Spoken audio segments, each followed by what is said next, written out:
بسم اللہ الرحمن الرحیم۔ شروع اللہ کے نام سے جو بڑا مہربان نہایت رحم والا ہے۔ السلام علیکم میرے بھائیوں اور میری بہنوں، امید ہے آپ سب لوگ خیریت سے ہوں گے اور اچھی زندگی گزار رہے ہوں گے۔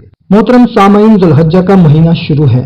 دوستو، یہ سال کا آخری مہینہ ہے۔ جیسے ہی ذو الحجہ کا چاند نظر آئے اور چاند جس مہینے کا بھی نظر آئے، بندہ یہ دعا تو ضرور مانگتا ہے کہ یا اللہ اس مہینے کو میرے لیے خیر و برکت والا بنا دے، میرے اوپر اپنی رحمتوں کا نزول فرما دے۔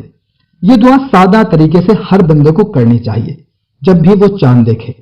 دوستو، ذو الحجہ کا مہینہ بہت مبارک مہینہ ہے۔ اس مہینے کے اندر حج ادا کیا جاتا ہے اور 10 ذی الحجہ کو عید الاضحیٰ منائی جاتی ہے، قربانی کی جاتی ہے۔ تو میرے بھائیوں اور بہنوں، جیسے ہی اس مہینے کا چاند نظر آئے تو یہ ساری دعائیں کریں کہ یا اللہ میں تو محروم رہ گیا، لوگ حج پہ چلے گئے، مجھے بھی یہ سعادت نصیب فرما۔ اور اس کے علاوہ اپنے رزق کے لیے، پریشانی کے لیے، مغفرت کے لیے، اگر آپ کو عربی دعا نہیں آتی تو کوئی بات نہیں، جیسے ہی آپ کو دعا مانگنا آتی ہے مانگ لیں، اللہ تعالیٰ سب جانتا ہے۔ تو دوستو، جب آپ کو کنفرم ہو جائے یا آپ خود چاند دیکھ لیں تو پوری رات میں کسی بھی وقت، یعنی مغرب کے بعد سے لے کر صبح فجر سے پہلے تک کسی بھی وقت تنہائی میں بیٹھ کر آپ نے صرف 100 مرتبہ سورہ نصر پڑھنی ہے اور اول و آخر 11 مرتبہ درود شریف پڑھنا ہے۔ پھر اپنی حاجت کے لیے دعا مانگنی ہے۔ آپ کی جو بھی دلی مراد ہوگی ضرور پوری ہوگی انشاءاللہ تعالی۔